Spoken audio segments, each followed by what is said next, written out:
ایک دھماکہ شیریں کرنے والی ہے اور دوسرا دھماکہ توسم کرنے والا ہے۔ شیریں نور بھابی کے پاس آتی ہے۔ وہ اس وقت فون پر اپنی امی سے بات کر رہی ہوتی ہے۔ شیریں بڑے آرام سے صوفے پر بیٹھ جاتی ہے اور سہراب خان کی باتیں کرنا شروع کر دیتی ہے کہ نور بھابی اپنی امی سے کہتی ہے کہ امی میں آپ کو بعد میں بات کرتی ہوں۔ وہ شیریں کے سامنے آ کر صوفے پر بڑے اطمینان سے بیٹھ جاتی ہے۔ شیریں سہراب خان کی باتیں کرتے کرتے کہہ دیتی ہے کہ آپ کو پتا ہے کہ یہ جو میرے کان میں بالیاں ہیں یہ میں لوگوں کو کہتی پھرتی ہوں کہ یہ اصلی نہیں ہے، پر یہ حقیقت میں اصلی ہے۔ یہ مجھے سہراب خان نے دلائی تھی اور اپنے ہاتھوں سے میرے کانوں میں پہنائی تھی۔ آپ کو پتا ہے کہ سہراب خان کہتے ہیں کہ شیریں تمہارے بال ریشم کی طرح ہیں، تمہارے بالوں میں ہاتھ لگتے ہی ایسا لگتا ہے کہ جیسے ریشم کو ہاتھ لگ گیا۔ وہ میری بڑی تعریف کرتے ہیں اور مجھ سے بڑی محبت کرتے ہیں۔ نور بھابی شیریں کو بڑے غور سے دیکھتی ہے اور ساتھ میں غصہ بھی کر رہی ہوتی ہے۔ شیریں کہتی ہے کہ نور بھابی آپ کو پتا ہے کہ سہراب خان کہتے ہیں کہ نور مجھے ذرا اچھی نہیں لگتی، میں جب اس کے پاس جاتا ہوں تو مجھے غصہ آتا ہے۔ نور بھابی غصے سے شیریں کو کہتی ہے کہ تمہاری ہمت کیسے ہوئی سہراب کا نام اپنی زبان سے لینے کی؟ شیریں کہتی ہے کہ نام تو آپ لیتی ہیں سہراب خان کا، میں تو خان جی کہتی ہوں، مجھے تو سہراب خان کہتے ہوئے شرم آتی ہے۔ نور بھابی آپ کو پتا ہے کہ میں پریگننٹ ہوں، میں ایک بچے کی ماں بننے والی ہوں اور یہ بچہ سہراب خان کا ہے۔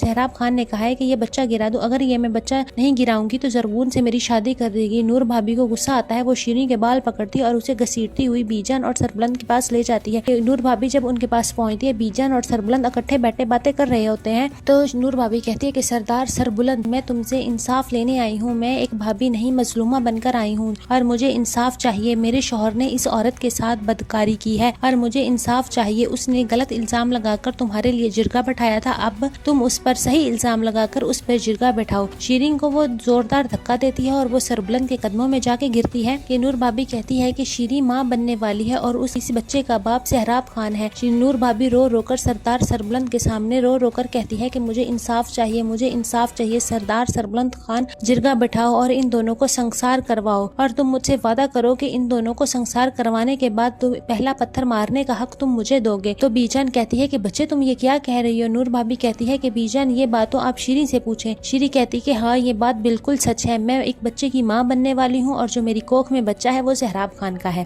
تو بیجان کہتی ہے کہ لڑکی یہ تم کیا بکواس کر رہی ہو؟ شیریں کہتی ہے کہ اب میرے پاس کھونے کے لیے کچھ نہیں ہے، مجھے سہراب خان نے کہا ہے کہ اگر یہ میں بچہ نہ گراؤں تو وہ میری زرغون سے شادی کروا دیں گے۔ بیجان پریشان اور حیران رہ جاتی ہے، وہ شیریں کی منہ کی طرف دیکھتی ہے۔ شیریں کہتی ہے کہ اب میرے پاس کھونے کے لیے کچھ بھی نہیں ہے اور میں اب سارے رازوں سے پردہ اٹھاؤں گی جو سہراب خان کے ساتھ مل کر میں نے کیے تھے۔ شیریں بتاتی ہے کہ اس بچے کا باپ سہراب خان ہے۔ کہ آپ کو لگتا ہے کہ شیردل لالا کی ایکسیڈنٹ میں موت ہوئی؟ نہیں، میں سہراب خان کے کہنے پر شیردل لالا کو زہر دیتی رہی، وہ زہر مجھے سہراب خان نے لا کر دیا۔ سہراب خان نے مجھے یہ کہا تھا کہ تم سربلند خان زہر دو، لیکن ربیہ نے سارا میرا پلان چوپٹ کر دیا۔ میں شیردل لالا کو زہر دیتی رہی، اس کے لیے بارودی سرنگیں سہراب خان نے بچھائی۔ تم لوگ سمجھتے ہو کہ شیردل لالا کا قتل توسم نے کیا ہے، لیکن نہیں، توسم کو تو اس بات کی خبر تک نہیں ہے کہ شیردل لالا کا قتل کس نے کیا ہے۔ وہ شیردل لالا کا قتل سہراب خان نے کیا ہے۔ آپ سب کو یہ لگتا ہے نا کہ بانو بی بی نے خودکشی کی ہے؟ نہیں، بانو بی بی نے خودکشی نہیں کی۔ بانو بی بی نے ہماری چپکے سے باتیں سن لی تھی، وہ آئی تھی اس رات اس کمرے میں، وہ کہتی تھی کہ لالا آپ چلے جاؤ، بیجان سے معافی مانگ لو، سردار سربلند خان سے معافی مانگ لو، لیکن سہراب خان نے کہا کہ میں کسی سے معافی نہیں مانگوں گا۔ بانو بی بی نے کہا کہ میں یہ سارا سچ بیجان کو جا کر بتا دوں گی۔ شیریں سردار سربلند کو کہتی ہے اس نے اپنے بھائی کے سر پر بندوق تان لی تھی آپ کی خاطر اور وہ کہہ رہی تھی کہ میں سربلند خان کو کچھ نہیں ہونے دوں گی۔ شیریں کی یہ بات سربلند سنتا ہے تو اس کے دل میں بانو کے لیے اور بھی محبت پیدا ہو جاتی ہے۔ اسے بانو کا خیال آتا ہے کہ بانو واقعی اس سے کتنی محبت کرتی تھی۔ دونوں کی ہاتھا پائی کے دوران سہراب خان نے بانو بی بی پر گولی چلا دی جس سے ان کا قتل ہو گیا۔ اور اگر آپ لوگ جاننا چاہتے ہو بانو بی بی کی قبر کدھر ہے، بانو بی بی کی قبر حویلی کے پچھلے حصے میں ہے۔ سہراب خان نے مجھے اور زرغون کو حکم دیا تھا کہ کسی کو پتہ نہ چلے۔ راتوں رات ہم نے ایک قبر کھولی جس کے اندر بانو بی بی کو دفنا دیا اور سہراب خان نے کہا کہ یہاں کسی قسم کا ثبوت نہ رہے اور سارے نشانات ختم کر دو۔ بیجان حیران رہ جاتی ہے اور شیریں کے منہ کی طرف دیکھتی ہے۔ سردار سربلند حیران رہ جاتا ہے کہ سہراب خان نے مجھ پر الزام لگایا تھا بانو نے تمہاری وجہ سے خودکشی کی تھی۔ بیجان رونے لگتی ہے کہ